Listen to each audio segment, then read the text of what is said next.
आप सबसे ज़्यादा क्या चाहते हैं? क्या ये आपने नोट डाउन कर लिया है? चलें, अपने ज़हन में आपको मुकम्मल अपना मकसद बताना होगा, लिखना होगा, रखना होगा। अगर दौलत चाहिए तो कितनी चाहिए, ये नहीं कि मुझे करोड़ों चाहिए। मुकम्मल तौर पर आपके पास लिखी होनी चाहिए, फ़िगर लिखी होनी चाहिए। 10 करोड़, 50 करोड़, 1 अरब, 2 अरब, फ़िगर लाज़मी होनी चाहिए। सेकंड नंबर पे वो जो मतलूबा रकम आपको चाहिए या जो चीज़ चाहिए या जो मकसद आपको चाहिए या जो मंज़िल आपको चाहिए, उसके बदले में क्या देने को तैयार हो? ये दोनों चीज़ें आपके पास लिखी होनी चाहिए। थर्ड नंबर पे एंड डेट आपने लाज़मी लगानी है कि मुकर्रर तारीख कब तक आपके पास होगी। मतलब वो जो आपको चीज़ चाहिए या जो मकसद आप पाना चाहते हैं, जो मंजिल आप पाना चाहते हैं, उसके लिए एंड डेट क्या है, कब तक? क्योंकि आप मेरी लास्ट वीडियो में भी सुन चुके हैं, dream plus date is equal to goal. जब ख्वाब के साथ आप तारीख मिला देते हैं कि यहाँ तब तक, 1 महीने बाद, 1 साल बाद, तो वो गोल आपका बन जाता है, वो मंजिल बन जाती है, रास्ता बन जाता है और उसे पाना बहुत आसान हो जाता है। फोर्थ नंबर पे यकीनी मंसूबा बनाना है और फौरी उस पर अमल शुरू कर देना है, चाहे आप तैयार हों या ना हों। ये हमारा सबसे बड़ा एक्सक्यूज़ होता है, बहाना होता है कि हम तैयार नहीं हैं। चाहे हम तैयार हों या ना हों, फोर्थ नंबर हमारा क्या कहता है कि यकीनी मंसूबा बनाएं और फौरी उस पर अमल शुरू कर दें। पाँचवा, जितनी आपको रकम चाहिए या जो आपका मकसद है या जो आपकी मंजिल है जहाँ पर आप पहुँचना चाहते हैं, उसके लिए एक वाज़िया आसान बयान लिखें, यानी एक पेज पर नोट कर लें। वक़्त की हद भी लिख दें, कब तक आपको चाहिए, और मंसूबा और प्लान बना लें। छठा, तहरीरी बयान, ये जो आपने लिखा है इसे डेली रात को सोने से पहले एक बार पढ़ें और सुबह उठने के बाद लाज़मी पढ़ें, क्योंकि जो हम सोचते हैं वैसा ही हम अमल करना शुरू कर देते हैं और हमारा जो लाशऊरी ज़हन होता है, सबकॉन्शियस माइंड होता है, वो इस चीज़ का आदी हो जाता है और इस चीज़ को समझना शुरू कर देता है। तो ये हमने 6 पॉइंट्स कर लिए हैं, क्योंकि आप ऐसे कई लोगों ने कमेंट किया हुआ था कि वो जो 6 पॉइंट्स हैं जिन पर अमल करके कोई भी इंसान अपने किसी भी ज़िंदगी के मकसद में कामयाब हो सकता है, वो मैंने रिकॉर्ड करके दोबारा आपको बता दिए हैं और ये बहुत ही ज़्यादा ज़रूरी हैं, इसीलिए मैंने दोबारा भी रिकॉर्ड कर दिए हैं। तो चलिए स्टार्ट करते हैं। हम बुक रिकॉर्ड कर रहे थे थिंक एंड ग्रो रिच, यानी सोचिए और अमीर हो जाइए। वैसे सुनने में अजीब लगता है, फ़नी भी लगता है, मज़ाहिया भी लगता है कि सोच से इंसान कैसे अमीर हो सकता है। ये एक हकीकत है मेरे दोस्त, ये एक हकीकत है कि इंसान सोच की वजह से ही अमीर होता है और सोच की वजह से ही गरीब होता है। जिस तरह असूल है कि 2 और 2 4 होते हैं, यानी 2 + 2 = 4, इसी तरह सोच का भी यही असूल है कि जब आप अच्छी चीज़ सोचेंगे, अपने लिए जो सोचेंगे वो हर हाल में आप तक पहुँच कर रहेगी। ओके, तो सबसे पहले चैप्टर में हमने क्या पूछा था, क्या सुना था, तारुफ सुना था, उसमें हमने कहानी सुनी थी सोने से 3 फुट दूर की। उसके बाद हमने इस्तिकामत का 50 साला सबक भी सुना था। सेकंड चैप्टर में हमने ख्वाहिश के बारे में सुना था, यानी बार्नेस, एडोन सी बार्नेस, जो पार्टनर बनने आया था और उसकी ख्वाहिश के बारे में सुना था हमने। उसके बाद तमाम कामयाबियों का नुक्ता आगाज़ क्या होता है, ख्वाहिश ही तमाम कामयाबियों का नुक्ता आगाज़ होता है। थर्ड चैप्टर में हमने ईमान की तरफ, यानी ईमान के बारे में सीखा था, यकीन के बारे में, अज़म के बारे में, पुख्ता इरादे के बारे में। चैप्टर 4 में ऑटो तजवीज़ के बारे में। चैप्टर 5 में हमने खसूसी इल्म के बारे में सीखा था। चैप्टर 6 में हमने तख़य्युल के बारे में, यानी ख्यालात के बारे में, यानी दिमाग किस तरह काम करता है, किस तरह उसकी वर्कशॉप होती है, इसके बारे में हमने सीखा था। चैप्टर 7 में हमने मुनज़्ज़म मनसूबाबंदी के बारे में सीखा कि अमल में ख्वाहिश का क्रिस्टलाइजेशन कैसे किया जाता है। चैप्टर 8 में हमने फ़ैसले के बारे में सीखा और ताख़ीर के बारे में कि जो लेट शुरू करते हैं उनके लिए कुछ भी नहीं बचता। चैप्टर नंबर 8 में फ़ैसले के बारे में, यानी ताख़ीर की महारत के बारे में। चैप्टर नंबर 9 में हमने इस्तिकामत के बारे में, कंसिस्टेंसी के बारे में, परसिस्टेंस के बारे में हमने सीखा था। चैप्टर नंबर 10 में मास्टरमाइंड की ताकत के बारे में, जो ड्राइविंग फोर्स हमारी होती है, उसके बारे में सीखा। चैप्टर नंबर 11 में जिनसी मुंतकिली का राज हमने सीखा था। और आज हम शुरू करने जा रहे हैं चैप्टर नंबर 12, यानी कि लाशऊरी ज़हन। आज हमारा दौलत की तरफ 11वां कदम होने वाला है। तो चलिए स्टार्ट करते हैं। किताब थिंक एंड ग्रो रिच, यानी कि सोचिए और अमीर होइए, उसका चैप्टर नंबर 12, यानी कि लाशऊरी ज़हन, राब्ता लिंक, दौलत की तरफ हमारा ये 11वां कदम है।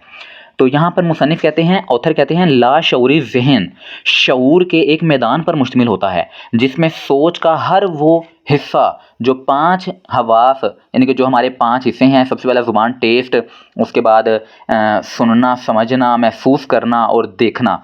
जिस तरह ये 5 हवास हैं, इसी तरह बिल्कुल दौलत के बारे में भी हमारे 5 हवास होते हैं, हमें बस उनको पहचानने की ज़रूरत है।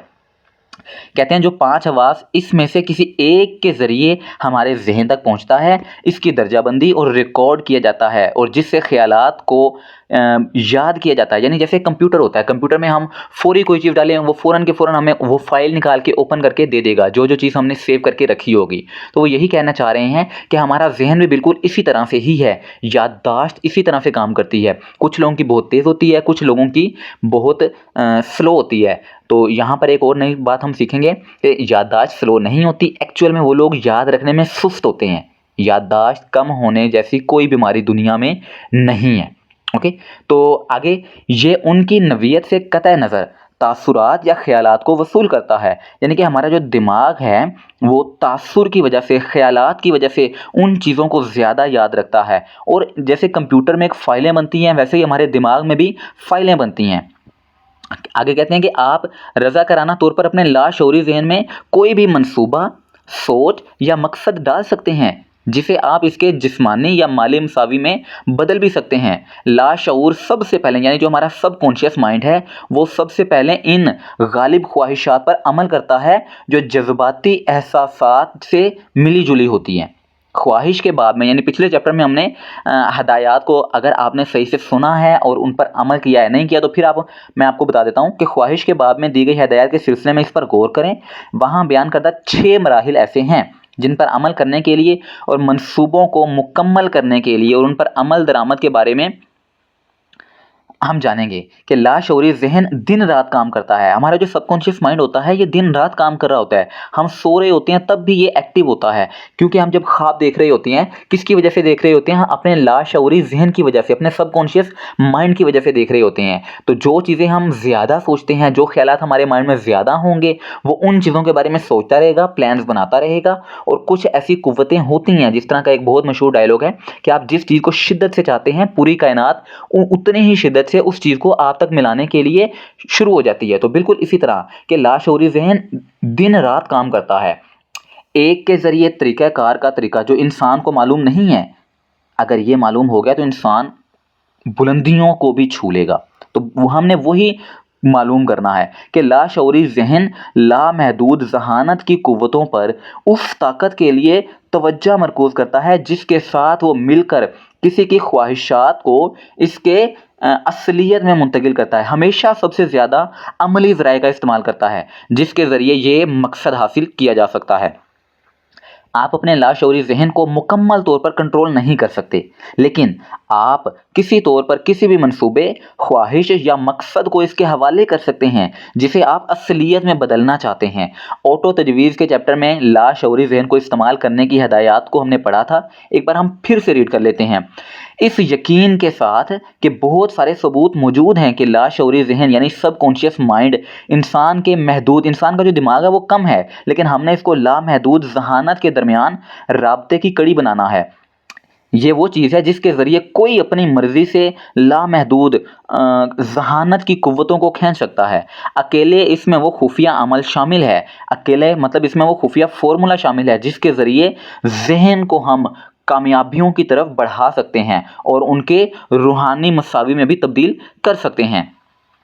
ये सिर्फ वो ज़रिया है जिसके ज़रिए दुआ को इस ज़रिए तक पहुंचाया जा सकता है जो दुआ का जवाब देने की सलाहियत रखता है। तो देखें ये कितना कमाल का है। लाशऊरी ज़हन से मुंसलिक तख्लीकी कोशिशों के इम्कानात हैरत अंगेज़ और नाकाबिल तस्खीर हैं। वो किसी को हैरत से मुतासिर करते हैं। मैं कभी भी लाशऊरी ज़हन की बहस को एहसास कमतरी के बगैर नहीं पहचान सकता। शायद इस हकीकत की वजह से कि इस मौजू पर इंसान के इल्म का पूरा ज़ख़ीरा इतना कम है। हकीकत यह है कि लाशऊरी ज़हन इंसान के सोचने वाले ज़हन और लामहदूद ज़हानत के दरमियान राब्ते का ज़रिया है। बज़ाते खुद एक ऐसा ये ख़याल है जो इंसान की अक़ल को तकरीबन मफलूज कर देता है। एक हकीकत के तौर पर लाशऊरी ज़हन के वजूद को कबूल करने और इसके इम्कानात को समझने के बाद अपनी ख्वाहिशात को इनके जिस्मानी यानी हकीकत में बदलने के लिए ये एक ज़रिया बनता है। आप ख्वाहिश के चैप्टर में दी गई हदायत को मुकम्मल अहमियत से समझें, अगर नहीं तो एक बार फिर से जाकर वो सुने, वो आपके लिए बहुत ज़्यादा ज़रूरी है। क्योंकि जब आप स्टेप बाय स्टेप चलेंगे, सीढ़ियों की तरह चलेंगे, तो आपको अच्छे से समझ आएगी। और अगर आप डायरेक्ट ही 10वीं सीढ़ी पर छलांग लगाएंगे तो गिरने के चांसेस भी ज़्यादा हैं और दांत भी बाहर आ सकते हैं। तो बिल्कुल अच्छी बात ये है ना कि स्टेप बाय स्टेप चला जाए। अगर आपने पहले नहीं सुनी तो काइंडली जाकर वो सुने, तो आपको समझने में आसानी रहेगी। या अगर नहीं आपके पास इतना टाइम होता, मैं तो आपको यही मशवरा दूंगा कि आप सुने लाजमी पुरानी वीडियोस को भी जाकर। और मैं वीडियो के एंड पर भी एक बार फिर से रिकैप कर दूंगा मुकम्मल फर्स्ट चैप्टर से लेकर एंड वाले चैप्टर तक, जो मेन चीज़ें होंगी, जो मेन स्टोरीज उसमें बताई गई होंगी। ओके, तो आगे हम चलते हैं कि 13 असूल वो चीज़ें हैं, वो हिस्से हैं जिनके साथ आप पहुंचने की सलाहियत हासिल करते हैं अपने मकसद तक और अपने लाशऊरी जहन पर असरअंदाज होते हैं। मायूस ना हों अगर आप पहली कोशिश में ऐसा नहीं कर सकते। याद रखें कि लाशऊरी जहन को रज़ाकाराना तौर पर सिर्फ आदत के ज़रिए हिदायत दी जा सकती है। ईमान के चैप्टर में दी गई हिदायत के बारे में आपको अभी तक ईमान पर अबूर हासिल करने का वक़्त नहीं मिला। सब्र करना है और साबित कदम रहना है। जैसे एक बीज हम लगा देते हैं दरख्त का, तो उसके बाद अगले ही दिन तो वो दरख्त नहीं बन जाता ना, तो उसके लिए हमें वेट करना पड़ता है। तो वेट करना चाहिए। अगर हमने गंदम बो दी है तो उसके लिए हमें 6 महीने वेट करना पड़ता है, उसे पानी देना पड़ता है, मतलब सब्र करना पड़ता है। हर चीज़, हर ग्रेट चीज़ टाइम लेती है अपने मुकाम तक पहुंचने के लिए। तो बिल्कुल इसी तरह लाशऊरी ज़हन को भी बार बार अपने काबू में करने के लिए हमें इसे आदी बनाना होगा। आपके लाशऊरी ज़हन के फ़ायदे के लिए ईमान और खुद साख्ता मशवरे के चैप्टर में बहुत से बयानात यहाँ फिर से मैं दोहरा दूंगा ताकि आपको आसानी रहे। याद रखें कि आपका लाशऊरी ज़हन आसानी से काम नहीं करता। आपको इसे डेली यानी बार बार अपनी आदत बनाकर करना होगा, फिर ही वो आप पर असर करेगा। ये फितरी तौर पर आपको बताता है कि खौफ और गुर्बत के ख्यालात और तमाम मनफी ख्यालात यानी नेगेटिव ख्यालात आपके लाशऊरी ज़हन के लिए मुहर्रिक के तौर पर काम करते हैं, बशर्ते कि आप इन मुहर्रिकात पर अबूर हासिल करें और इसे ज़्यादा मतलूबा ग़ज़ा दें जिस पर वो खाना खिला सकता है। कहने का मतलब ऑथर का यही है कि आप उन ख्यालात को ज़्यादा सोचें, अपने दिमाग में रखें जो अच्छी चीज़ें हैं और जिनको आप हासिल करना चाहते हैं, ना कि बुरी चीज़ों को। अगर फॉर एग्जांपल मैं आसान तरीके से आपको ये बात समझाने की कोशिश करूं तो सिंपल असूल है कि एक बॉक्स है, एक की बजाय हम 2 बॉक्स ले लेते हैं, ठीक है। चलें एक बॉक्स है, उसमें हम बहुत ज़्यादा पॉजिटिव चीज़ें डालते जा रहे हैं। हमने अपनी किसी की मदद की, वो बात भी उसमें लिख कर रख दी, दूसरी किसी और की मदद की, वो भी बात लिख कर रख दी, किसी के साथ अच्छाई की, वो भी लिख कर रख दी, नेकी की, वो भी हमने लिख कर उस बॉक्स में डाल दी, माँ बाप का अदब किया, वो भी लिख कर डाल दिया, अल्लाह ताला का शुक्र अदा किया, वो भी उसमें लिख कर हमने डाल दिया। और दूसरी तरफ हम दूसरे बॉक्स में क्या डाल रहे हैं, बहुत बुरी चीज़ें डाल रहे हैं कि उसने मुझसे बुरा सलूक किया, मैंने उससे लड़ाई झगड़ा किया, मैंने उसकी बात नहीं मानी, मैंने उसे मारा, मैंने किसी पे कंकर फेंका, मैंने किसी को बहुत ज़्यादा टेंशन दी, चोट पहुंचाई, उसका दिल दुखाया, ये सारी चीज़ें। तो आप मुझे बताएं, जिस चीज़ को आपने ज़्यादा सोचा होगा या जिस चीज़ को आपने ज़्यादा लिखा होगा, हर बार आपके माइंड में वही चीज़ नहीं रहेगी। कहने का मकसद यही है कि आप नेगेटिव चीज़ों को उठाकर बाहर फेंक दें, उनको सोचें ही ना। आपके पास इतना टाइम ही नहीं होना चाहिए कि आप लड़ाई झगड़ों में पड़ें, आप नेगेटिव चीज़ें सोचें। अपने आप को इतना बिजी कर लें अपने कामों में, अपनी फैमिली में, अपने रिश्तेदारों में, उनके साथ जिनके साथ आपके रिश्ते बहुत ही अच्छे हैं। Family comes first. आपकी जो फैमिली होती है सबसे पहले उसको टाइम दिया करें। ओके, तो यहाँ पर वो यही कहना चाह रहे हैं कि हम जिस चीज़ को ज़्यादा सोचेंगे, जिस चीज़ को ज़्यादा जहन में रखेंगे, जिस चीज़ के बारे में हम ज़्यादा बात करेंगे, अपने सबकॉन्शियस माइंड को जिस चीज़ के बारे में ज़्यादा बताएंगे, वही चीज़ होने के चांसेस बहुत ही ज़्यादा हो जाएंगे। तो यही फ़िलहाल ये काफ़ी है। अगर आपको याद हो कि आप हर तरह के फ़िक्री मुहर्रिकात के दरमियान यानी आपने रोज़ाना ज़िंदगी गुजार रहे हैं जो आपके लाशऊरी ज़हन तक पहुंच रहे हैं आपके इल्म के बगैर, इनमें से कुछ मुहर्रिकात, कुछ चीज़ें ये हैं जो अभी हम यहाँ पर बयान करेंगे। कुछ चीज़ें नेगेटिव होती हैं और कुछ पॉजिटिव होती हैं। अब आप नेगेटिव मुहर्रिकात के बहाव को बंद करने में मदद करने की कोशिश में मसरूफ़ हैं और ख्वाहिश के पॉजिटिव चीज़ों को आसानी से अपने लाशऊरी ज़हन पर असरअंदाज होने में मदद कर रहे हैं, अपनी मदद खुद कर रहे हैं। जब आप ये हासिल करते हैं तो आपके पास वो कमाल की चीज़ होती है जो आपके लाशऊरी ज़हन के दरवाजे को खोलती है। उसके अलावा आप इस दरवाजे को इतनी मुकम्मल तौर पर कंट्रोल करेंगे कि कोई नापसंदीदा ख्याल आपके लाशऊरी ज़हन पर असरअंदाज ही नहीं हो सकेगा। मतलब कहने का यही है कि आपको अपने ऊपर कंट्रोल इतना कमाल का होना चाहिए कि किसी की कोई नेगेटिव बात आपको छू भी ना सके, नेगेटिव चीज़ तो आपके करीब से भी ना गुजर सके, ऐसा खुद को बना लें।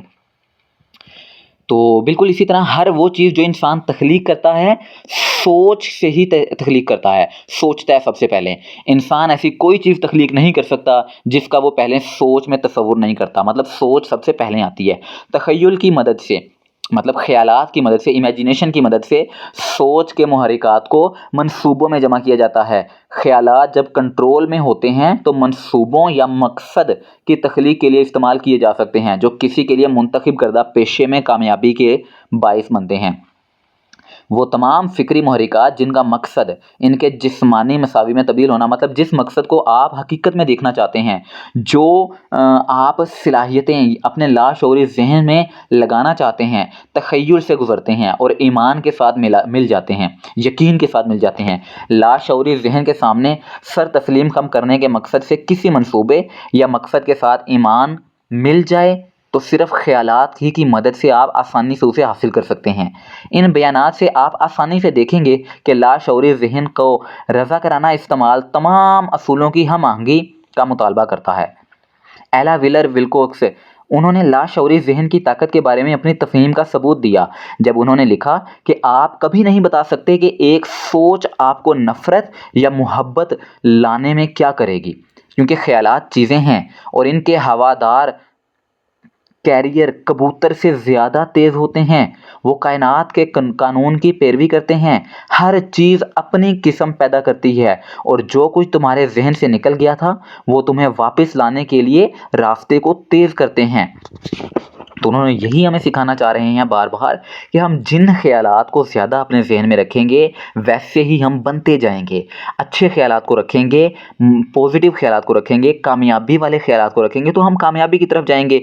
गुस्से वाले, गम वाले, नफ़रत वाले ख़यालात को रखेंगे, झगड़े वाले ख़यालात को रखेंगे तो हम भी वैसे ही झगड़ालू बन जाएंगे। मिस्टर विल्कोक्स ने हकीकत को समझा कि जो ख़यालात इंसान के दिमाग से निकलते हैं वो भी इंसान के लाशऊरी ज़हन में गहराई से सरायत कर जाते हैं, मतलब हमारे जहन में ही होते हैं, जहाँ वो एक मकनातीस यानी मकनातीसियत की हैसियत के तौर पे काम करते हैं, जिसके ज़रिए लाशऊरी ज़हन मुतासिर होता है और उन्हें उनके जिस्मानी मतलब हकीकत में तब्दील करता है। ख़यालात वाकई चीज़ें हैं इस वजह से कि हर मादी चीज़ सोच की तवानाई की शक्ल में शुरू होती है। लाशऊरी ज़हन एहसास या जज्बात के साथ मिलकर सोच के मुहर्रिकात के ज़रिए असरअंदाज होने का ज़्यादा इम्कान रखता है, बजाय इसके कि वो सिर्फ ज़हन के मंतकी हिस्से में पैदा हो। दर हकीकत इस नज़रिए की हमायत करने के लिए बहुत सारे सबूत मौजूद हैं कि सिर्फ जज्बाती ख़यालात लाशऊरी ज़हन पर कोई अमली असर डालते हैं, मतलब जो जज्बाती ख़यालात होते हैं वो हमारे लाशऊरी ज़हन को ओपन करने में ज़्यादा तेज़ी से काम करते हैं। मारूफ हकीकत है कि जज्बात या एहसास लोगों की अक्सरियत पर हुक्मरानी करते हैं। अगर ये सच है कि लाशऊरी ज़हन ज़्यादा तेज़ी से रद्द अमल ज़ाहिर करता है और सोच के मुहर्रिकात से ज़्यादा आसानी से मुतासिर होता है जो जज्बात के साथ अच्छी तरह से मिला हुआ है, तो जज्बात की ज़्यादा अहम चीज़ों से वाकिफ़ होना ज़रूरी है आपके लिए। 7 बड़े मुस्बत जज्बात हैं और 7 बड़े मनफी जज्बात भी हैं, तो नेगेटिव भी हैं, पॉजिटिव भी हैं, तो हम दोनों के बारे में बात करेंगे। मनफी लोग आसानी से अपने आप को फ़िक्री मुहर्रिकात में दाखिल करते हैं जो लाशऊरी ज़हन में गुजरने को यकीनी बनाते हैं। पॉजिटिव पहलुओं को ऑटो तजवीज़ के असूल के ज़रिए इन फ़िक्री मुहर्रिकात में दाखिल किया जाना चाहिए जो एक शख्स अपने लाशऊरी ज़हन में मुंतकिल करना चाहता है। इन जज्बात या एहसासात को रोटी में ख़मीर से तशबीह दी जा सकती है कि मतलब जिन ख़यालात को हम ज़्यादा खाना खिलाएंगे वो वैसे ही बन जाएंगे, क्योंकि वो एक्शन अंसर तश्कील देते हैं जो सोच के मुहर्रिकात को गैर फ़आल से मतलब गैर काम अमल से अमल में लेकर आते हैं। इस तरह कोई ये समझ सकता है कि फ़िक्री मुहर्रिकात जो जज्बात के साथ अच्छी तरह से मिलते हैं ठंडी अक्ल से पैदा होने वाले फ़िक्री मुहर्रिकात के मुकाबले में ज़्यादा आसानी से क्यों अमल करते हैं। आप अपने लाशऊरी ज़हन के अंदरूनी सामीन पर असरअंदाज होने और कंट्रोल करने के लिए ख़ुद को तैयार कर रहे हैं ताकि इसे पैसे की ख्वाहिश सौंप सकें जिसे आप इसके मालियाती मसावी में मुंतकिल करना चाहते हैं। लिहाजा ये ज़रूरी है कि आप इस अंदरूनी सामीन तक, यानी जो आपके अंदर आपका सबकॉन्शियस माइंड है, उस तक ये पैगाम पहुँचाएँ। आपको उसकी ज़ुबान बोलनी होगी, वरना वो आपकी पुकार पर कान नहीं धरेगा, आपकी बात नहीं सुनेगा। ये जज्बात या एहसास की ज़ुबान को बेहतर तौर पर समझता है। हमारा जो सबकॉन्शियस माइंड होता है ये किसको समझता है? जज्बात और एहसासात को। लिहाजा आइए यहाँ 7 बड़े मुस्बत जज्बात और 7 बड़ी मनफी हरकत बयान करते हैं ताकि आप अपने लाशऊरी ज़हन को हदायत देते वक्त पॉजिटिव पहलुओं की तरफ राग़िब हो सकें और मनफी से बच सकें। मतलब अभी तक हमने जो सुना है उसमें यही बताना वो चाह रहे हैं कि आपके जो ख़यालात है आपने अपने लाशऊरी ज़हन के दरवाज़ों को ओपन करना है। किस तरीके से ओपन करना है? जज्बात और एहसासात के साथ। और वो जज्बात और एहसासात के किस तरीके से हमें पता चलेगा कि कौन से पॉजिटिव हैं और कौन से नेगेटिव हैं, आसानी से हमें समझ आ जाते हैं। लेकिन मैं एक बार फिर आपको बता देता हूँ। सबसे पहले हम बात करते हैं पॉजिटिव की। 7 अहम मुस्बत जज्बात। सबसे पहला ख्वाहिश का जज्बा, ईमान का जज्बा, मोहब्बत का जज्बा, सेक्स का जज्बा, जोशो खरोश का जज्बा। अच्छा, यहाँ पर हमें ना एक बहुत बड़ा पॉइंट आता है सेक्स। तो इसके बारे में ना हम बहुत सारे ऑडियंस और बहुत सारे लोग भी बात नहीं करना गवारा करते क्योंकि ये एक टॉपिक है, प्राइवेट टॉपिक समझा जाता है। लेकिन मैं आपको थोड़ा आसानी से ये समझा देता हूँ कि इस चैप्टर में जिनसी मुंतकिली, ये मुकम्मल एक चैप्टर है, उसमें उसने क्या बताया हुआ है, ऑथर क्या बताने की कोशिश कर रहा है। अगर मैं आसान अल्फाज में एशिया के लोगों को समझाना चाहूँ तो उसमें यही वो कहना चाह रहे हैं कि नौजवान जनरेशन मतलब नौजवान जो लड़का होता है या लड़कियां होती हैं, हर वक्त जैसे ही वो 15 साल से ऊपर की तरफ आता है, 15 साल से 30 साल के दरमियान में उसके दिमाग में हर वक्त क्या चलता रहता है कि मुझे मतलब सेक्स मैं कब करूँगा। अपने अंदर उसके जो हार्मोन्स निकल रहे होते हैं वो उनको कहीं ना कहीं मुंतकिल करने की कोशिश करता है। तो इसमें वो यही कहना चाह रहे हैं कि जब आप हमारे दीन में भी होता है कि जल्दी जैसे ही वो बड़ा होता है, जैसे उसके हार्मोन निकलना शुरू हो जाते हैं, आदतों से पता लगना शुरू हो जाता है, तो उसकी शादी कर देते हैं। क्यों? ताकि वो जल्द से जल्द अपने उन हार्मोन्स को निकाल सके जो उसके ज़हन पर हर वक्त हावी रहते हैं। तो उसके बाद वो अपने काम पर पूरे तरीके से फोकस कर सके। जैसे पिछले चैप्टर्स में हमने पढ़ा है कि बहुत से लोग 40 साल के बाद कामयाब होते हैं। क्यों? क्योंकि जब वो शादी कर लेते हैं तो उनके जो ज़हन से जो सेक्स का भूत होता है, जो रोमांस का भूत होता है, वो उतर चुका होता है। वो जो कुछ भी करते हैं अपनी बीवी के साथ करते हैं और उसके बाद अपने काम की तरफ लगे रहते हैं। तो यहाँ पर वो यही कहना चाह रहे हैं कि नौजवान नस्ल के पास भी कोई ना कोई ऐसा रास्ता होना चाहिए जिससे वो इस तरीके से, और हमारे दीन ने, हमारे मज़हब ने, हमारे रिलीजन ने क्या तरीका निकाला हुआ है कि आप जल्द से जल्द शादी कर लें और उसके बाद पूरी तवज्जो से, पूरे फोकस के साथ अपने मकसद में कामयाबी की तरफ बढ़ें। नहीं तो आपका जो ज़हन है वो ज़्यादा से ज़्यादा इन जज्बात को सोचेगा और आप अपनी मंजिल से भटक भी सकते हैं। तो एक ही तरीका इसका हो सकता है कि या तो अपने आप को 24 घंटे काम में मसरूफ़ कर लो और एक्सरसाइज बहुत ज़्यादा टिका के करो ताकि आपका ज़हन उन हार्मोन की तरफ जाए ही ना, सेक्स की तरफ यानी रोमांस की तरफ। तो अदरवाइज़ आपके लिए ये मुश्किल होता है। और हमारे जो एशियाई नौजवानों का जो ज़हन होता है वो बिल्कुल इसी तरह होता है। उनके ज़हन में हर वक्त यही चलता रहता है, रोमांस के बारे में, सेक्स के बारे में। तो जितना जल्दी इंसान इस चीज़ से छुटकारा पा ले उतनी ही जल्दी वो अपने मकसद की तरफ, अपनी मंजिल की तरफ बढ़ सकता है। तो बिल्कुल इस तरह एक बार फिर से, अब मेरा ख्याल है कि आपको समझ आ गई होगी। अगर आप चाहते हैं कि इस टॉपिक पर भी मैं कोई वीडियो बनाऊं तो मैं वीडियो इंशाल्लाह फ्यूचर में बनाऊंगा और आपको इस बारे में बताऊंगा भी। तो 7 अहम जज्बात जो हैं, पॉजिटिव जो हैं, मस्बत जो हैं, वो कौन से हैं? सबसे पहला है ख्वाहिश का जज्बा, सेकंड नंबर पे ईमान का जज्बा, थर्ड नंबर पे मोहब्बत का जज्बा, फोर्थ सेक्स का जज्बा, फिफ्थ जोशो खरोश का जज्बा, उसके बाद रोमांस का जज्बा और 7वें नंबर पे उम्मीद का जज्बा। दीगर यानी जो जो जो अभी हमने ऊपर पढ़े हैं ये मुस्बत जज्बात भी हैं, लेकिन ये 7 सबसे ज़्यादा ताकतवर हैं और वो जो आम तौर पर तख्लीकी कोशिशों में इस्तेमाल होते हैं। मतलब हमारे सबकॉन्शियस माइंड के दरवाज़ों को खोलने के काम आते हैं, वो यही हैं। इन 7 जज्बात पर अबूर हासिल करें और सिर्फ यूएसई के ज़रिए महारत हासिल कर सकते हैं। यानी ये फार्मूला है एक, ये मैंने पिछले चैप्टर में आपको बताया हुआ है। और जब आपको इनकी ज़रूरत होगी तो दीगर यानी यही मुस्बत जज्बात आपके हुक्म पर होंगे। याद रखें, इस सिलसिले में आप एक किताब का मुतालिया कर रहे हैं, एक किताब को सुन रहे हैं जिसका मकसद आपके जहन को मुस्बत जज्बात से भरकर पैसे का शऊर पैदा करने में मदद करता है। आप अपने जहन को मनफी जज्बात से भरने से पैसे का शऊर नहीं बनता। तो आपको हर बार यही करना है कि ऐसे जज़्बात जब भी आपके माइंड में आए, आपको फ़ौरन पता हो किस जज़्बे को अपने ज़हन में एंट्री देनी है और किस जज़्बे को अपने ज़हन में एंट्री नहीं देनी। ये आपको कंट्रोल करना आना चाहिए और इंशाल्लाह आहिस्ता-आहिस्ता जब आप इन वीडियोज़ के साथ जुड़े रहेंगे, तो मेरी पूरी कोशिश होगी आपको पैसे के बारे में, कामयाब होने के बारे में, गुड से भी ग्रेट बनने के बारे में सिखाऊँ, बताऊँ, समझाऊँ, गाइड करूँ। तो इंशाल्लाह हम दोनों मिलकर साथ में सीखेंगे हम सब। तो बिल्कुल वो इसी तरह आगे कहते हैं कि 7 बड़े, अब आते हैं मनफ़ी जज़्बात के बारे में, यानी कि नेगेटिव जज़्बात के बारे में, जिनसे हमें बचना है। और सबसे पहला उसमें आ जाता है खौफ़ का जज़्बा। हमने खौफ से बचना है। सेकंड नंबर पे हसद का जज़्बा कि यार उसके पास तो बहुत ज़्यादा आ गया, मेरे पास नहीं, हम दोनों एक ही क्लास में थे, वो अब पुलिस में लग चुका है, वो अब कामयाब हो चुका है, उसने तो घर भी बना लिया, उसने तो ये भी कर लिया है। जो आपके ज़हन में हसद, इससे बचना है। हसद जो है आग की तरह है और आपकी कामयाबियों को आग, जैसे लकड़ी आग को खाती है, इसी तरह आपकी कामयाबियों को, आपके सुकून को भी हसद खा जाता है। तो बिल्कुल इसी तरह जिनसे आपको बचना है, पहले खौफ से बचना है, सेकंड नंबर हसद के जज्बे से बचना है, थर्ड नंबर पे नफ़रत।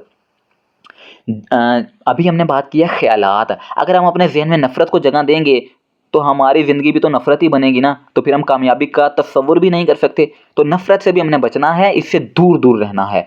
उसके बाद इंतकाम का जज़्बा। बहुत सी नौजवान जनरेशन ऐसी हैं, लोग ऐसे हैं जिनको बदला लेने में बहुत ताकत होती है, और इसी वजह से वो अपने मकसद से साइड पे हो जाते हैं। शुरुआत में तो लोगों को वो बहुत कमाल के लगते हैं, हीरो टाइप लगते हैं, लेकिन जब बदला लेने के बाद एंड पे वो अपने मकसद को खो चुके होते हैं। बदला लेना ही मकसद नहीं होता। मकसद आपका कोई बड़ा होना चाहिए ताकि आपके जाने के बाद कम से कम 10 नस्लों तक कोई आपको याद करने वाला हो। इस तरह का मकसद होता है, इस तरह का कोई ना कोई मकसद बनाएं। तो हम बात कर रहे थे कि खौफ के जज्बे को ख़त्म करना है, हसद के जज्बे को ख़त्म करना है, नफ़रत के जज्बे को, इंतकाम के जज्बे को, यानी बदले के जज्बे को भी हमने ख़त्म करना है। लालच का जज्बा, लालच नहीं करनी, एक ही रात में कामयाब होने वाला इंसान नहीं बनना। उसके बाद तोहम परस्ती का जज्बा, तोहम परस्ती यानी कि बहुत से लोग ऐसे होते हैं जो कि तोहम परस्त होते हैं। उसके बाद गुस्से का जज्बा, गुस्से को इंसान कंट्रोल कर ले तो बहुत सी कामयाबियों को हासिल कर सकता है। अब आपको पता चल गया होगा कि पॉजिटिव जज्बात कौन से हैं, नेगेटिव जज्बात कौन से हैं। मुस्बत पॉजिटिव जज्बात पर हमने अमल करना है, उन्हें याद रखना है, अपने जहन में हर बार उनको एंट्री देनी है, दरवाज़ा खोलना है। और जो मनफी हैं, जो नेगेटिव हैं, उनके लिए हमने दरवाज़ा ही बंद कर लेना है। तो अब वो कहते हैं कि मुस्बत और मनफी जज्बात एक ही वक़्त में ज़हन पर कब्ज़ा नहीं कर सकते।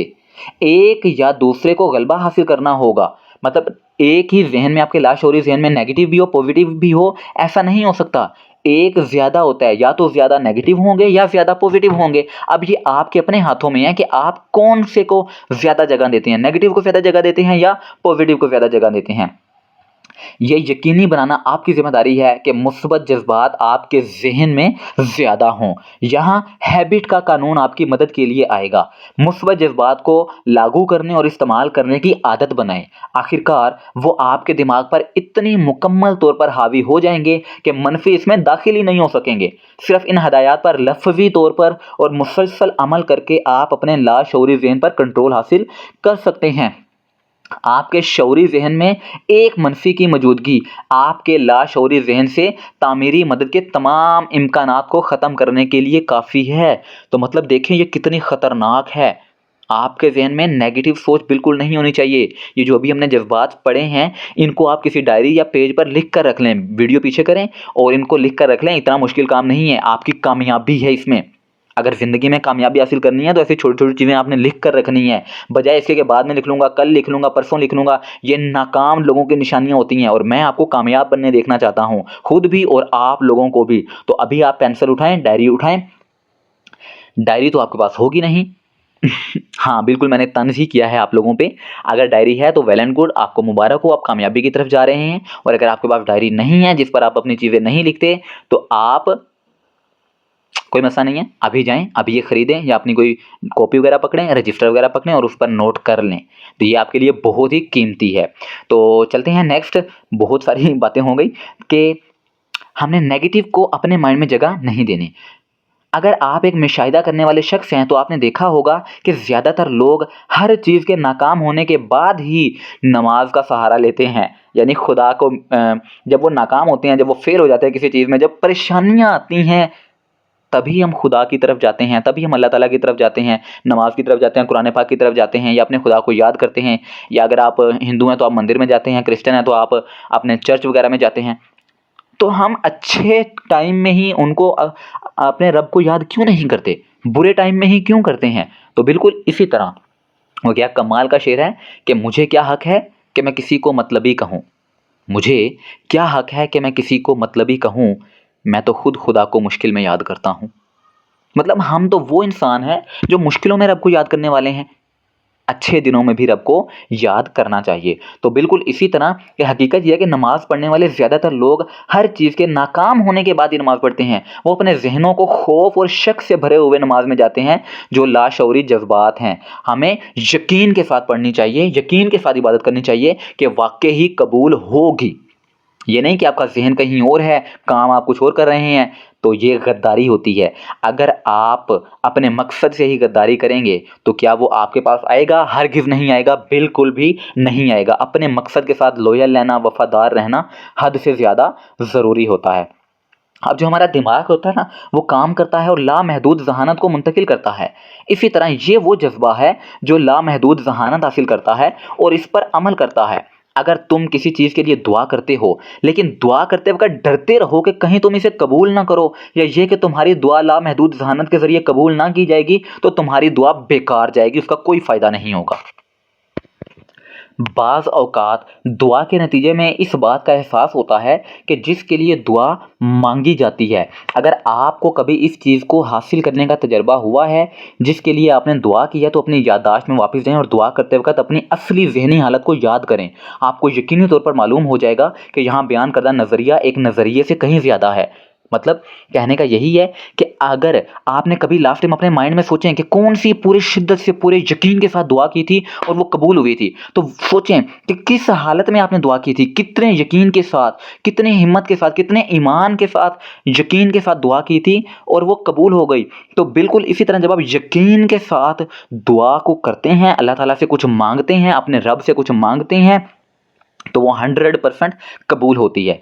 बिल्कुल इसी तरह वो वक़्त आएगा जब मुल्क के स्कूल और तालीमी अदारे नमाज की साइंस सिखाएंगे। इसके अलावा फिर नमाज हो सकती है और एक साइंस तक महदूद की जा सकती है। जब वो वक़्त आएगा, जैसे ही इंसान इसके लिए तैयार होगा, वो इसका मुतालबा करेगा।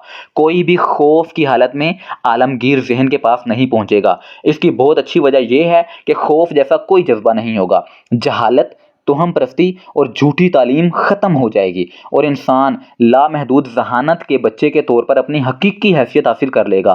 कुछ लोग पहले ये नेमत हासिल कर चुके हैं। अगर आपको यकीन है कि ये पेशन गोई बहुत दूर की बात है, तो पस मंज़र में नस्ल इंसानी पर एक नज़र डालें। 100 साल से भी कम अरसा पहले लोग बिजली को खुदा के गज़ब का सबूत समझते थे कि जैसे जब बारिश होती है तो बिजली चमकती है। मतलब जब रोशनी को क्या कहते थे कि रोशनी क्या है? खुदा का गज़ब है। यानी किसी के ऊपर गिरती कितने शहरों को तबाह कर देती, जंगलों को आग लगा देती थी। तो इसे क्या समझते थे? खुदा का गज़ब समझते थे, गुस्सा समझते थे। तो लेकिन आज देखें, अब ईमान की ताकत की बदौलत इंसान ने बिजली का इस्तेमाल किया है और इसे सन्नत का पहिया मोड़ दिया है। 100 साल से भी कम अरसा पहले इंसान सैयारों के दरमियान खला को एक अजीम खला के सिवा कुछ नहीं समझते थे। वो यही कहते थे कि ये इतना लंबा रास्ता कैसे हम पार करेंगे। अब यकीन के साथ ईमान की इसी ताकत की वजह से इंसान जानता है कि या तो मुर्दा या खाली होने की बजाय सैयारों के दरमियान की जगह बहुत ज़्यादा है। ये इर्तिआश की सबसे ऊंची शक्ल है सिवाय सोच के इर्तिआश के। इसके अलावा मर्द जानते हैं कि ये जिंदा धड़कती मुतहरिक तवानाई जो मादे के हर एटम में फैली हुई है और खला के हर कोने को भर देती है, हर इंसानी दिमाग को हर दूसरे इंसानी दिमाग से जोड़ती है। इंसान के पास ये यकीन करने की क्या वजह है कि यही तवानाई हर इंसानी दिमाग को लामहदूद ज़हानत से नहीं जोड़ती? ये उन्हीं को ज़हानत से जोड़ती है जो इन चीज़ों पर अमल करते हैं, जो मुस्बत जज्बात को अपने माइंड में जगह देते हैं, जो नेगेटिव जज्बात को अपने करीब तक भी नहीं आने देते। इंसान के महदूद दिमाग और लामहदूद ज़हानत के दरमियान कोई टूल गेट नहीं है। जैसे होता है ना, गाड़ियाँ गुजरती हैं तो वहाँ पर टोल गेट होता है कि भाई साहब पैसे भरो फिर ही आगे एंटर हो पाओगे। तो हमारे जहन में इस तरह का कोई टोल गेट नहीं है, हमने अपने जहन को ही देना है। तो इसमें कौन से हमारे करोड़ों पैसे लग रहे हैं, सिर्फ सोच ही लग रही है। और हम खुद भी तो अच्छे हो रहे हैं, अपनी हालत भी तो अच्छी कर रहे हैं, अपना मुस्तकबिल भी तो अच्छा कर रहे हैं, इंसान भी अच्छे बन रहे हैं, दूसरों में अपना वकार भी बना रहे हैं, इज्जत भी बना रहे हैं, रिस्पेक्ट भी बना रहे हैं, हर चीज़ बना रहे हैं। तो फ़ायदा नहीं है कि इन सारी चीज़ों पर अमल किया जाए। कौन सा इसमें टोल गेट लगता है, पैसे लगते हैं, आपके टैक्स लगता है? बिल्कुल नहीं लगता। अच्छा बनने के लिए कोई टैक्स नहीं लगता। तो बिल्कुल वो इसी तरह कहते हैं, इंसान के महदूद दिमाग और लामहदूद जहानत के दरमियान कोई टोल गेट नहीं है। बातचीत में सब्र, ईमान, इस्तकामत, तफहीम और बातचीत करने की मुखलिस ख्वाहिश के अलावा कुछ भी खर्च नहीं होता। क्या क्या चीज़ें खर्च होती हैं इसमें? बातचीत में सब्र, ईमान होता है, यकीन, इस्तकामत यानी कंसिस्टेंसी, परसिस्टेंस, तफहीम और बातचीत करने की मुखलिस ख्वाहिश। इसके अलावा कुछ भी खर्च नहीं होता। इसके अलावा नुक्ता नज़र सिर्फ फ़र्द के ज़रिए बनाया जा सकता है। अदाशुदा नमाजें ये हैं। अबतर लामहदूद जहानत पर किसी के ज़रिए कोई कारोबार नहीं करती। आप या तो बराह रास्त जाते हैं या आप बातचीत नहीं करते। कहने का मकसद यही है यहाँ पर। मैं आपको अगर आसान अल्फाज में समझाऊँ कि या तो इंसान मुसलमान होता है या काफिर होता है, दरमियान में जो होता है उसे हम मुनाफिक कहते हैं। और मुनाफिक किसी को भी पसंद नहीं है, घटिया शख्स मुनाफिक होता है। तो या तो आप ज़हीन हैं या आप कुंद ज़हन हैं, कम समझ वाले हैं, दरमियान में इंसान कोई नहीं होता। तो बिल्कुल वो यही कह रहे हैं कि या तो आप बराह रास्त जाते हैं, किसी से कॉन्फिडेंस के साथ जाते हैं, या तो आप में कॉन्फिडेंस है या नहीं है, या तो आप में रिस्पेक्ट है या नहीं है, या तो आप में ताकत है या नहीं है, या आप में कंसिस्टेंसी है या नहीं है। कभी है कभी नहीं है, ये जाहिलों में आता है, जाहिलपन में आता है। और मेरे सब्सक्राइबर जाहिल नहीं है। तो बिल्कुल इसी तरह या तो आप अमल करने वाले हैं या आप अमल करने वाले नहीं हैं। कभी कभी जो दरमियान में होते हैं वो कभी कामयाब नहीं हो पाते, वो दरमियान में ही लटके रह जाते हैं। आगे वो कहते हैं आप नमाज की किताबें खरीद सकते हैं, मतलब अपने जहन में अच्छी चीज़ें खरीद सकते हैं, अपने क़यामत के दिन तक इनको दोहरा सकते हैं बग़ैर किसी फ़ायदे के। जिन ख़यालात को आप लामहदूद ज़हानत से बातचीत करना चाहते हैं, इन्हें तब्दीली से गुजरना चाहिए, जैसे सिर्फ आपके अपने लाशऊरी जहन के ज़रिए दिया जा सकता है। वो तरीका जिसके ज़रिए आप लामहदूद ज़हानत के साथ बातचीत कर सकते हैं, यानी अपने सबकॉन्शियस के साथ, माइंड के साथ बातचीत करना, वो आप ही को ढूंढना है।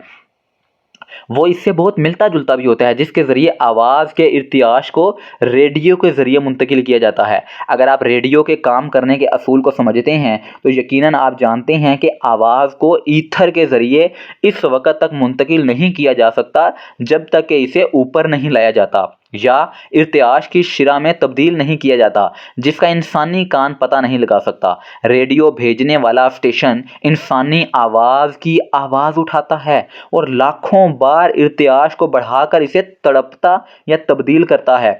सिर्फ इस तरह आवाज़ के इर्तियाश को ईथर के ज़रिए मुंतकिल किया जा सकता है। इस तब्दीली के रुनमा होने के बाद ईथर तवानाई, जो असल में आवाज़ के इर्तियाश की शक्ल में था, इसको उठाता है। इस तवानाई को रेडियो वसूल करने वाले स्टेशनों तक ले जाता है और ये वसूल करने वाले सेट इस तवानाई को इसकी असल इर्तियाश की शिरा पर वापस ले जाते हैं ताकि इसे आवाज़ के तौर पर तस्लीम किया जाए।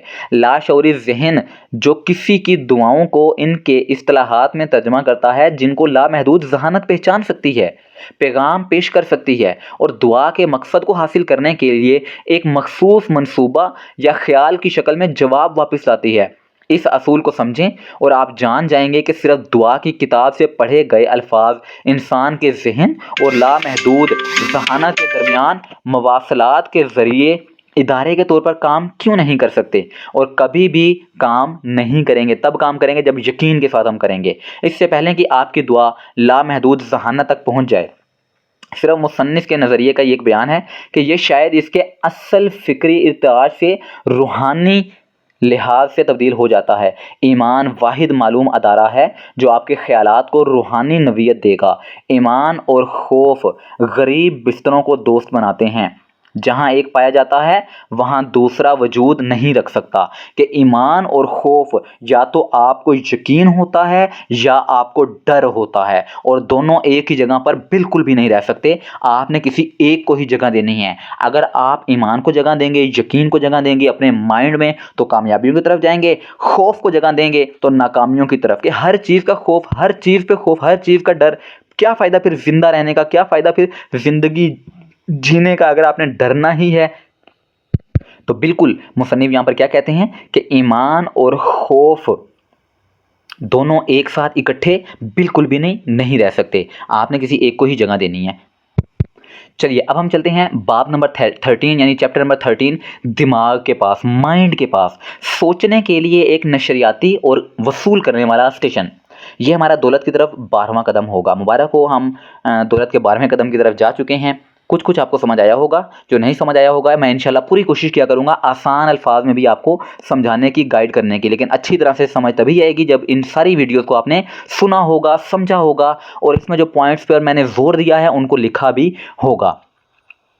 तो कहते हैं 20 साल पहले मुसन्निफ़ उन्होंने मरहूम डॉक्टर अलेक्जेंडर ग्राहम बेल और डॉक्टर एल्मर और गेट्स के साथ मिलकर काम करते हुए मुशाहिदा किया था कि हर इंसानी दिमाग सोच के लिए एक नशरियाती और वसूल करने वाला स्टेशन है।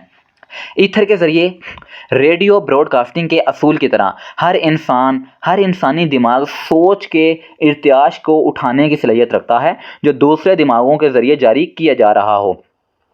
पिछले पैराग्राफ के बयान के सिलसिले में तख्लीकी तख़य्युल की वजाहत का मुआवजा करें और इस पर गौर करें जैसा कि तख़य्युल के बाब में बयान किया गया है। तख़य्युल तख्लीकी दिमाग का वसूल करने वाला सेट है जो दूसरों के दिमाग के ज़रिए जारी करदा ख्यालात को वसूल करता है। ये किसी के शऊर या इस्तदलाल करने वाले जहन और इन 4 ज़राए के दरमियान मवासलात की एजेंसी है जिनसे कोई सोच के मुहरिकात हासिल कर सकता है। अच्छा, आसान अल्फाज में मैं अगर आपको बताऊँ तो इसमें मुसन्निफ़ यही कहना चाह रहे हैं, ऑथर ये कहना चाह रहा है कि जिस तरह एक शख्स दूसरे शख्स से बात करता है, फॉर एग्जांपल जैसे मैं और आप बात कर रहे हैं, आप मेरी बात कुछ ना कुछ सुन रहे हैं, तो आप जब सुन रहे हैं, बोल जब मैं यहाँ से रहा हूँ, आपके माइंड में वो बात जा रही है तो आप अपने जहन से उस चीज़ को समझ पा रहे हैं, अपने जहन को लड़ाते हुए उस चीज़ को क्या कर रहे हैं, समझ पा रहे हैं। तो इसी तरह हम अपने एक शख्स जब दूसरे शख्स को समझ सकता है, उससे बात कर सकता है, तो इसी तरीके से हमने वो तरीका ढूंढना है जिस तरीके से हम खुद से बात कर सकें, हम अपने दिमाग से बात कर सकें, हम अपने लाशऊरी जहन से बात कर सकें। क्योंकि जब हम किसी गुस्से वाले शख्स से मिलते हैं तो हमें मालूम होता है कि हो सकता है ये गुस्सा करे, तो आप उससे प्यार से बात करते हैं, उसकी गुस्से वाली हरकतों को थोड़ा बहुत इग्नोर करते हैं। तो इसी तरह हमने अपने दिमाग को देखना होगा कि हमारा दिमाग किस तरीके से हमारी बात को सुनता है, हमारा दिमाग किस तरीके से हमारी बात को ज़्यादा अच्छे से सुनता है। तो हम पहले सीख चुके हैं कि वो जज्बात और एहसास की ज़ुबान को ज़्यादा समझता है। अब यही यहाँ पर आगे हम करते हैं कि जब मुतहरिक होता है तो इर्तियाश की आला शरह तक कदम बढ़ाता है, तो जो हमारा जहन है सोच को ज़्यादा कबूल करता है, जो बैरूनी ज़राए से ईथर के ज़रिए इस तक पहुँचता है। ये कदम बढ़ाने का अमल मुस्बत जज्बात या मनफी जज्बात के ज़रिए से होता है। मतलब ये जो कदम बढ़ता है, ये जो हमारे माइंड का दरवाज़ा खुलता है, दिमाग का दरवाज़ा खुलता है, या तो नेगेटिव जज्बे के ज़रिए से खुलेगा या पॉजिटिव जज्बे के ज़रिए से खुलेगा। अब ये हम पर डिपेंड है कि हम कौन से दरवाजे को ओपन करते हैं। कि इंतहाई ज़्यादा शिरा के इर्तियाश वो वाहिद है जो ईथर के ज़रिए एक दिमाग से दूसरे दिमाग तक उठाए और ले जाए जाते हैं। ख्याल वो तवानाई है जो इर्तियाश की इंतहाई बुलंद शिरा पर सफ़र करती है।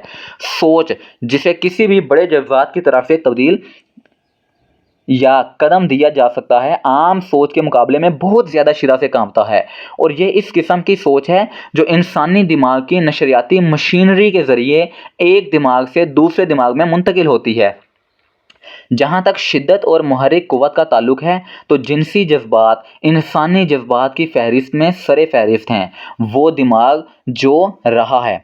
अब रोमांस या सेक्स के जज्बात से मुतासिर होकर इससे कहीं ज़्यादा तेज़ रफ्तारी से कांपता है। जब ये जज्बात गैर हाजिर या गैर हाजिर होते हैं, मतलब कहने का यही है कि देखें, जब इंसान को ये भूख लगती है, सेक्स की भूख लगती है या रोमांस की, तो वो अपने माँओं बहनों के रिश्ते भी भूल जाता है, अपने दोस्तों के, उस्तादों के, किसी भी रिश्ते को भूल जाता है। क्योंकि जब ये भूत ज़हन पर सवार होता है तो वो किसी को नहीं देखता, सामने नहीं देखता कौन है कौन नहीं है। आपने रेप यानी ज़बरदस्ती के कितने किस्से सुने होंगे कि कितने ज़्यादा रेपिस्ट हैं, डेली कितने ज़्यादा हो रहे हैं। तो क्यों हो रहे हैं? इसी वजह से हो रहे हैं कि दिमाग में जब हर चीज़ वही चलती रहनी है तो इंसान के रास्ते में कोई भी चीज़ आए, इवन कि वो एहतराम वाले रिश्तों को भी दरगोर कर देता है, ज़िंदा जला देता है। तो फिर फ़ायदा क्या है? आप समझ चुके होंगे कि ये जो सेक्स का जज़्बा होता है, ये कितना पावरफुल होता है और ये कितना ज़रूरी भी होता है इंसान की कामयाबी के लिए। तो बिल्कुल इसी तरह इसके लिए हमें कोई ना कोई ऐसा तरीका लाज़मी ढूँढना चाहिए जिससे हम ये वाले हार्मोन्स जो हैं, इनको किसी अच्छी जगह पर लगा सकें, जल्द से जल्द शादी करके वहाँ पर। बजाए इसके कि हमारे ज़हन में हर वक़्त यही रहे, हम किसी लड़की को देखें, किसी और को देखें, 10वीं को देखें, 12वीं को, 15वीं को, 16, 17, 18, 19, 20, मतलब कितने लोगों को देखते रहते हैं, लेकिन फिर भी हर वक़्त माइंड में वही रहता है। तो जल्द से जल्द इससे कोई ना कोई आप तरीका निकालें ताकि आप अपना पूरा फ़ोकस जो है कहाँ पर कर सकें, अपने मकसद में, अपनी कामयाबी की तरफ। नहीं तो 24 घंटे हर वक़्त यही आपके ज़हन पर सवार रहता है। आप मेरी बात से एग्री कर रहे होंगे, चाहे आपका माइंड जो है ज़हन जो है आपको कहे कि नहीं मैं ऐसा नहीं हूँ, मैं ऐसा नहीं हूँ, तो आप अपने आप से ही झूठ बोल रहे हैं। हर इंसान का ज़हन इसी तरह होता है। इंसान है तो उसके अंदर ये जो जज़्बात होते हैं वो लाज़मी आते हैं। तो जल्द से जल्द अपने आप को या तो अपने मकसद पे लगाएँ, या एक्सरसाइज़ बहुत ज़्यादा करें, या अपने आप को बिज़ी रखें ताकि ना आपके पास टाइम बचे और ना ही आप इन बुरी चीज़ों की तरफ जा सकें। तो आगे हम चलते हैं अपने टॉपिक की तरफ कि जिनसे मुंतकिली का नतीजा ख़यालात के इर्तियाश की शरह में इस हद तक इज़ाफ़ा करता है कि तख़लीक़ी तख़य्युल इन ख़यालात को इंतहाई कबूल करने लगता है जो वो ईथर से उठाता है। दूसरी तरफ जब दिमाग तेज़ी से काँप रहा होता है तो ये ना सिर्फ ईथर के ज़रिए दूसरे दिमागों के ज़रिए जारी करदा ख़यालात को अपनी तरफ मुतवज्जा करता है, बल्कि ये अपने ख़यालात को देता है कि एहसास देता है जो इन ख़यालात से पहले ज़रूरी है। इससे इसके लाशऊरी ज़हन के ज़रिए उठाया जाएगा और इस पर अमल किया जाएगा। इस तरह आप देखेंगे कि ब्रॉडकास्टिंग का असूल वो चीज़ है जिसके ज़रिए आप एहसास या जज़्बात को अपने ख़यालात के साथ मिलाते हैं। फिर से सुनें कि एहसास या जज्बात को अपने ख़यालात के साथ मिलाते हैं। ये लाइन भी लिख लें, मैं एक बार फिर से दोहरा रहा हूँ, मैं 3 बार पढ़ रहा हूँ तो इसका मतलब ये बहुत ही ज़्यादा ज़रूरी हो सकती है नहीं, ज़रूरी है कि एहसास या जज्बात को अपने ख़यालात के साथ मिलाएं, कामयाबी की तरफ सफ़र शुरू करें और इन्हें अपने लाशऊरी ज़हन में मुंतकिल करते हैं। लाशऊरी ज़हन दिमाग का भेजने वाला स्टेशन है जिसके ज़रिए सोच के इर्तियाश नशर किए जाते हैं। तख़लीक़ी तख़य्युल वसूल करने वाला सेट है, मतलब हमारा जो सबकॉन्शियस माइंड है वसूल करने वाला है, सेटअप है। बस हमने तरीका ढूंढना है कि किस तरीके से हम अपने लाशऊरी ज़हन तक अपने पैगामात पहुँचा सकते हैं। लाशऊरी ज़हन के अहम अवामिल और तख़लीक़ी तख़य्युल की फ़ैकल्टी के साथ जो आपके ज़हनी नशरियाती मशीनरी के भेजने और वसूल करने के सेट तश्कील देते हैं। अब ऑटो तजवीज़ के असूल पर गौर करें, जो वो ज़रिया है जिसके ज़रिए आप अपने ब्रॉडकास्टिंग स्टेशन को अमली जमा पहना सकते हैं। ब्रॉडकास्टिंग स्टेशन मतलब आपकी ज़ुबान और सेटअप मतलब आपका ज़हन। ऑटो तजवीज़ के बाब में, सजेशन के बाब में बयान करदा हदायत के ज़रिए आपको यकीनी तौर पर इस तरीक़ेकार से आगाह किया गया था कि जिसके ज़रिए डिज़ायर को यानी ख्वाहिश को इसके मालियाती हकीकत में मुंतकिल किया जा सकता है। आपके दिमागी ब्रॉडकास्टिंग स्टेशन का ऑपरेशन निस्बतन आसान तरीक़ाकार है। जब आप अपने ब्रॉडकास्टिंग स्टेशन को इस्तेमाल करना चाहते हैं, मतलब आप अपने माइंड को इस्तेमाल करना चाहते हैं, तो आपके पास जहन में रखने और लागू करने के लिए सिर्फ 3 असूल हैं और वो कौन सी हैं? पहला है लाशऊरी ज़हन, दूसरा है तख़लीक़ी तख़य्युल और तीसरा है ऑटो तजवीज़।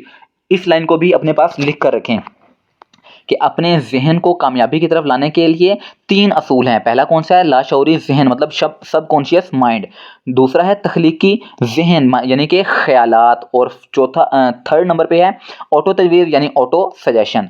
जैसे ऑटो होता है, ऑटो पायलट का मतलब क्या होता है? आप कोई काम करें, एक बार करके रख कर ऑटो पे लगा दें, उसके बाद वो खुद ब खुद होना शुरू हो जाता है। तो इसी तरह जब आप इस चीज़ में महारत हासिल कर लेंगे तो आपका जो ज़हन है लाशऊरी ज़हन वो ऑटो सजेशन पे चला जाएगा, वो ऑटोमेटिकली हर बार अच्छे फैसले ही किया करेगा। तो बिल्कुल इसी तरह आगे वो कहते हैं कि वो मुहरिकात जिनके ज़रिए आप इन 3 असूलों को अमली जमा यानी अमल कर सकते हैं, इनको बयान किया गया है। तरीक़ाकार ख्वाहिश से शुरू होता है। ख्वाहिश क्या है? पहली सीढ़ी होती है कामयाबी की तरफ। तो सबसे बड़ी ताकतें जो नाकाबिले फ़हम है, जिनको समझा नहीं जा सकता, लेकिन हम उनको समझने की पूरी कोशिश करेंगे। पूरी कोशिश करने के बाद उसके समझेंगे भी कि डिप्रेशन ने 3 यानी जैसे अभी ये कोविड-19 आया हुआ था, तो बिल्कुल इसी तरह के हालात में 3 कुव्वतों के बारे में तफ़हीम की इंतहाई सरहदी लाइन पर ला खड़ा किया जो नाकाबिले फ़हम और पोशीदा हैं। गुजरने वाली उम्रों के दौरान इंसान ने अपने जिस्मानी हवास पर बहुत ज़्यादा इन्हिसार किया है और इसने अपने इल्म को मादी चीज़ों तक महदूद कर दिया है जिन्हें वो देख सकता है, छू सकता है, वज़न कर सकता है और पैमाइश कर सकता है। और जिन चीज़ों को वो नहीं देख सकता, जिन्हें वो नहीं छू सकता, जिनका नहीं वो वज़न कर सकता और जिन चीज़ों को वो पैमाइश नहीं कर सकता, उन पर वो अमल ही नहीं करता। उनको कहता है कि वो ऐसी चीज़ें हैं ही नहीं, लेकिन ऐसी चीज़ें मौजूद हैं और हम उन चीज़ों को इस्तेमाल भी करेंगे और कामयाबी की तरफ भी जाएंगे। फिल वक़्त आपको ये बातें किताबी लग रही होंगी, लेकिन आहिस्ता आहिस्ता आज से 5 सालों के बाद, 6 सालों के बाद या 10 सालों के बाद हो सकता है इनमें से कोई एक लाइन आपकी ज़िंदगी बदलने पर आपको मजबूर कर दे और आप कामयाबी की तरफ जाएं। तब आपको एहसास होगा कि आपने जो 5 साल पहले, 1 साल पहले या 2 साल पहले वीडियो देखी थी या सुनी थी, उसने आपकी लाइफ चेंज की है और हमेशा आपकी लाइफ चेंज होती है अल्फाज के ज़रिए से। तो अब वो कहते हैं कि अब हम हर उम्र के सबसे हैरत अंगेज़ दौर में दाखिल हो रहे हैं, एक ऐसा दौर जो हमें हमारे बारे में, दुनिया की नाकाबिले फ़हम कुव्वतों के बारे में बहुत कुछ सिखाएगा। जब हम इस दौर से गुजरते हैं तो शायद हम ये सीखते हैं कि जब हम आईने में देखते हैं तो दूसरा नफ्स इस जिस्मानी नफ्स से ज़्यादा ताकतवर होता है जो हम देखते हैं। बाज़ औक़ात इंसान गैर मरई चीज़ों के बारे में हल्के फुल्के अंदाज में बात करते हैं, वो चीज़ें जिन्हें वो अपने 5 हवास में से किसी एक के ज़रिए महसूस नहीं कर सकते, और जब हम इन्हें सुनते हैं तो ये हमें याद दिलाता है कि हम इन सब कुव्वतों के ज़ेरे कंट्रोल हैं जो पोशीदा हैं और गैर मरई हैं। पूरी इंसानियत के पास समंदरों की गिरती हुई लहरों में लिपटी हुई गैर मरई कुव्वतों का मुकाबला करने की ताकत नहीं है और ना ही इसे कंट्रोल करने की ताकत है।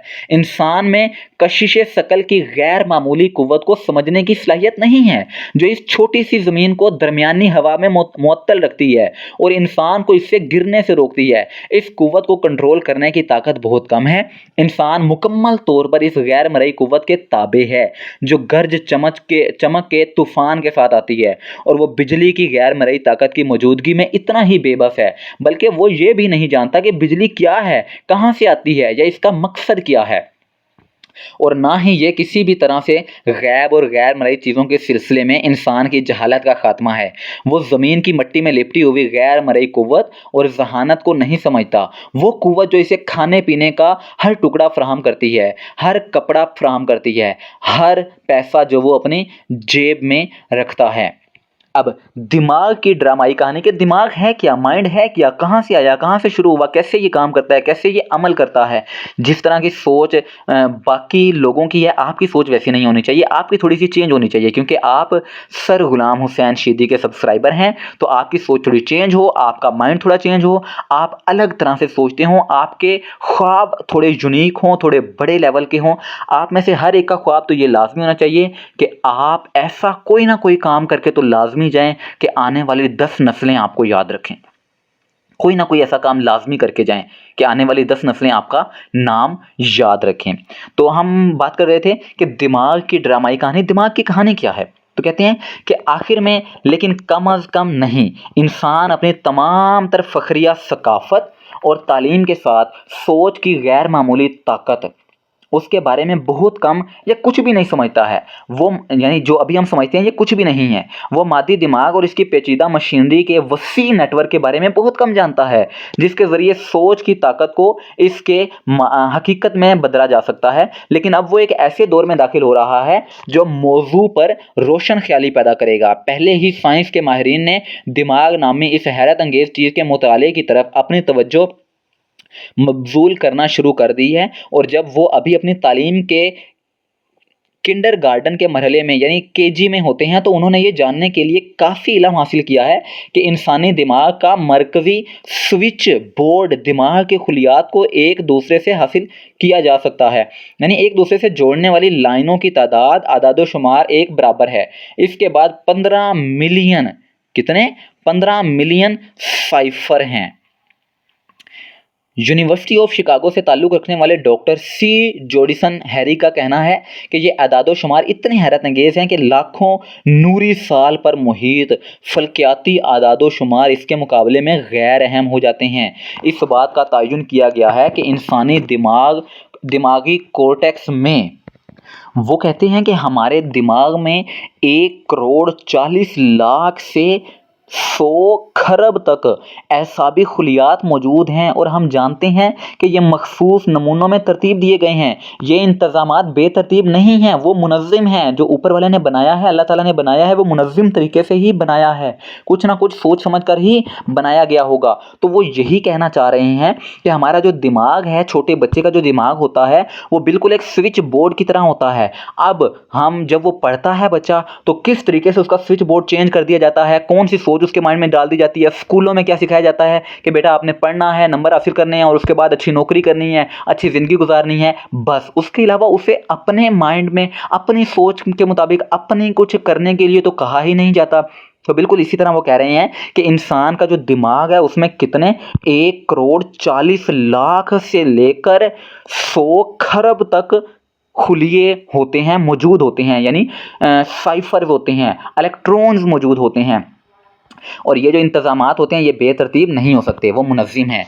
इलेक्ट्रोफिजियोलॉजी के हाल में ही तैयार करदा तरीक़ों से बहुत वाज़ेह तौर पर वाक़या खुलियों या माइक्रो इलेक्ट्रॉन के साथ रेशों से एक्शन करंट निकाले जाते हैं। इन्हें रेडियो ट्यूबों के साथ बढ़ाया जाता है और मुमकिना फ़र्क को 1 वोल्ट के 1 मिलियनवें हिस्से तक रिकॉर्ड किया जाता है। ये नाकाबिले फ़हम है कि पेचीदा मशीनरी का ऐसा नेटवर्क जिस्मानी जिस्म की नशोनुमा और देखभाल से मुतल्लिक जिस्मानी अफ़ाल को अंजाम देने के वाहिद मकसद के लिए वजूद में होना चाहिए। क्या इस बात का इम्कान नहीं है कि वही निज़ाम जो दिमाग के अरबों खरबों खुलियों को एक दूसरे के साथ बातचीत के ज़राए फ़राहम करता है, दूसरी गैर मरई क़ुव्वतों के साथ मवासलात का ज़रिया भी फ़राहम करता है? बस हमें वो ढूंढना है। इस किताब के लिखे जाने के बाद इसके मुसव्वदे के नाशिर के पास जाने से कबल न्यूयॉर्क टाइम्स में एक अदारा शाया हुआ जिसमें बताया गया कि कम अज़ कम एक अजीम यूनिवर्सिटी और ज़हनी मज़ाहिर के मैदान में एक ज़हीन मुहक्किक एक मुनज़्ज़म तहकीक कर रहे हैं, जिसके ज़रिए ऐसे नताइज अख़ज़ किए जा चुके हैं जो इस और अगले बाब में बयान किए गए बहुत से वाक़यात के मुतवाज़ी होंगे। अदारे में ड्यूक यूनिवर्सिटी में डॉक्टर रायन और इनके साथियों के काम का मुख्तसर तज्ज़िया किया गया, जिसे टेलीपैथी कहा गया है। टेलीपैथी क्या है, आपने सुना होगा। एक माह कबल हमने इस सफ़े पर ड्यूक यूनिवर्सिटी में प्रोफेसर रायन और इनके साथियों की जानिब से टेलीपैथी और क्लियरवेंस की मौजूदगी का तयन करने के लिए 1 लाख से ज़्यादा टेस्टों से हासिल किए गए कुछ काबिल ज़िक्र नताइज का हवाला दिया था। इन नताइज का खुलासा बारपर्स मैगज़ीन के पहले 2 मज़ामीन में किया गया था। दूसरे मज़मून में, जो अब मंज़र आम पर आ चुका है, मुसन्निफ़ E.H. राइट ने इस बात का खुलासा पेश करने की कोशिश की है कि जो कुछ सीखा गया या जिसका अंदाज़ा लगाना मुनासिब लगता है, इदराक के इन मावराए हिस्सी तरीक़ों की सही नवीयत के बारे में है। रायन ने तजर्बात के नतीजे में अब कुछ साइंसदानों को टेलीपैथी और क्लेयरवेंस का हकीकी वजूद बहुत ज़्यादा इम्कान है।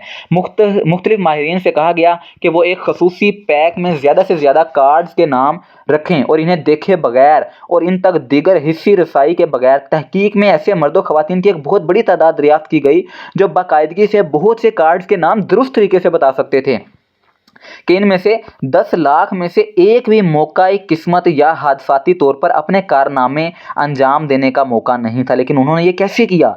ये ताकतें ये फ़र्ज़ करते हुए कि वो मौजूद हैं, हिस्सी नहीं हैं, इनके लिए कोई मालूम उज़्व नहीं है। तजर्बात उन्होंने कई 100 मील के फासले पर भी इतना ही काम किया जितना उन्होंने एक ही कमरे में किया था। मिस्टर राइट उनकी राय में यह हक़ाइक़ ताबकारी के किसी भी जिस्मानी नज़रिए के ज़रिए टेलीपैथी या क्लियरेंस की वजाहत करने की कोशिश को भी ख़त्म कर देते हैं। रोशन तवानाई की तमाम मालूम शक्लें फासले के मुरब्बे के साथ उल्टा ज़वाल पज़ीर होती हैं। टेलीपैथी ऐसा नहीं करते, लेकिन वो जिस्मानी वजूहात के लिहाज से मुख्तलिफ होते हैं, जैसा कि हमारी दीगर जहनी ताकतें करती हैं। आम राय के बरक्स जब मरीज़ सो रहा होता है या आधा सोता है तो इनमें बेहतरी नहीं आती है, बल्कि इसके उलट जब वो सबसे ज़्यादा बेदार और होशियार होता है तब वो सही होता है। राय ने दरियाफ़्त किया कि एक नशा आवर दवा हमेशा परसिपेंट के स्कोर को कम करती है, जबकि मुहर्रिक हमेशा इसे ज़्यादा भेजता है। सबसे काबिल एतमाद परफॉर्मर बज़ाहिर अच्छा स्कोर नहीं बना सकता जब तक कि अपनी पूरी कोशिश न करे। एक नतीजा जो राइट ने कुछ एतमाद के साथ अखज़ किया वो ये है कि टेलीपैथी और क्लेयरवेंस के वाकई एक तोहफ़ा है। यानी वो फैकल्टी जो किसी कार्ड को मेज़ पर देखती है वो बिल्कुल वही लगती है जो किसी दूसरे जहन में रहने वाले किसी ख्यालात को पढ़ती है। इस बात पर यकीन करने की कई वजूहात हैं। अब तक मिसाल के तौर पर दोनों तोहफ़े हर उस शख्स में पाए गए हैं जो इनमें से किसी से लुत्फ़अंदोज़ होता है। अब तक हर एक में दोनों तकरीबन बिल्कुल यकसां जोशो खरोश के हामिल रहे हैं। स्क्रीन, दीवारें, फासले, इनमें से किसी पर भी कोई असर नहीं पड़ता।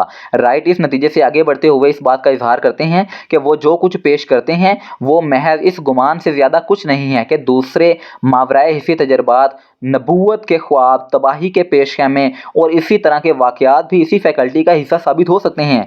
क़ारीन यानी सुनने वालों को या पढ़ने वालों को इनमें से किसी भी नतीजे को कबूल करने के लिए नहीं कहा जा सकता जब तक कि वो ज़रूरी ना समझे जाएँ। लेकिन राइन ने जो सबूत जमा किए वो मुतासिर कुन रहना चाहिए। डॉक्टर राइन के इन हालात के हवाले से किए गए ऐलान के पेश नज़र जिनके तहत ज़हन इदराक के इजाफी हिस्सी तरीक़ों को जवाब देता है, अब इनमें इनकी गवाही में ये कहते हुए इजाफा करने में फ़ख्र महसूस करता हूँ कि मेरे साथियों और मैंने इन मिसाली हालात को दरियाफ्त किया है जिनके तहत दिमाग को मुतहरिक किया जा सकता है ताकि अगले चैप्टर में छठी हिस्स को बयान किया जा सके, अमली तरीके से काम करने के लिए बनाया जा सके। जिन शराइत का मैं हवाला देता हूँ वो मेरे और मेरे अमले के दो अरकान के दरमियान करीबी वर्किंग अलायंस पर मुश्तमिल हैं। तजर्बात और मशक के ज़रिए हमने दरियाफ्त किया है कि अपने जहनों को किस तरह मुतहरिक किया जा सकता है ताकि हम अपने तीनों जहनों को एक साथ मिलाने के अमल के ज़रिए अपने गाहकों की तरफ से पेश करदा मुख्तलिफ़ किस्म के ज़ाती मसाइल का हल तलाश कर सकें। तरीक़ाकार बहुत आसान है। हम कॉन्फ्रेंस की मेज़ पर बैठते हैं, हमारे ज़ेरे गौर मसले की नवीयत की वाज़ेह तौर पर बयान करते हैं, फिर हम शुरू कर देते हैं। उसके बाद वो कहते हैं कि इस पर तबादला ख्याल हर कोई जो भी ख्यालात पैदा कर सकता है इसमें हिस्सा डालता है। दिमागी मुहर्रिक के इस तरीक़ेकार के बारे में अजीब बात यह है कि ये हर शरीक को इल्म के नामालूम ज़राए के साथ मुवाफ़ात में यकीनी तौर पर इसके अपने तजर्बे से बाहर रखता है। मतलब इसमें वो यही बताना चाह रहे हैं कि हमने कोई ना कोई ऐसे तरीके ढूंढने हैं, कोई ना कोई ऐसी टेक्निक ढूंढनी है, कोई ना कोई ऐसा फार्मूला लाजमी ढूंढना है जिससे हम अपने ही सबकॉन्शियस माइंड से बातचीत कर सकें, अपने जहन से बातचीत कर सकें। हमारे जहन में 1 करोड़ 40 लाख साइफर से लेकर 100 खरब तक साइफर मौजूद हैं, तो हमें इनको पहचानने की ज़रूरत है कौन सा साइफर किस तरीके से काम करेगा। इस तरह के मंसूबे को अपनाने और इस पर अमल करने से इस फ़लसफ़े का कोई भी तालिब इल्म तारुफ में मुख्तसर तौर पर बयान करदा मशहूर कारनेगी फार्मूले के कब्ज़े में आ सकता है। अगर इस वक्त आपके लिए इसका कोई मतलब नहीं है तो इस सफ़े को निशानज़द करें और आखिरी बाब मुकम्मल करने के बाद उसे दोबारा सुन लें। तो बहुत शुक्रिया वीडियो देखने का। इसे लाइक करें, कमेंट करें, सब्सक्राइब करें और कमेंट में मुझे अपनी कीमती राय से लाजमी आगाह कीजिएगा, मुझे बहुत खुशी होगी। और मैं कमेंट्स पढ़ता हूँ और उनके जवाब भी देता हूँ और आपके कमेंट्स के मुताबिक वीडियोज़ भी बनाता हूँ। तो आपके प्यार का बहुत ज़्यादा शुक्रिया और मिलते हैं किसी इसी तरह की नेक्स्ट इन्फॉर्मेटिव वीडियो में। अपना बहुत ज़्यादा ख्याल रखिएगा। पाकिस्तान जिंदाबाद। खुदा हाफिज़।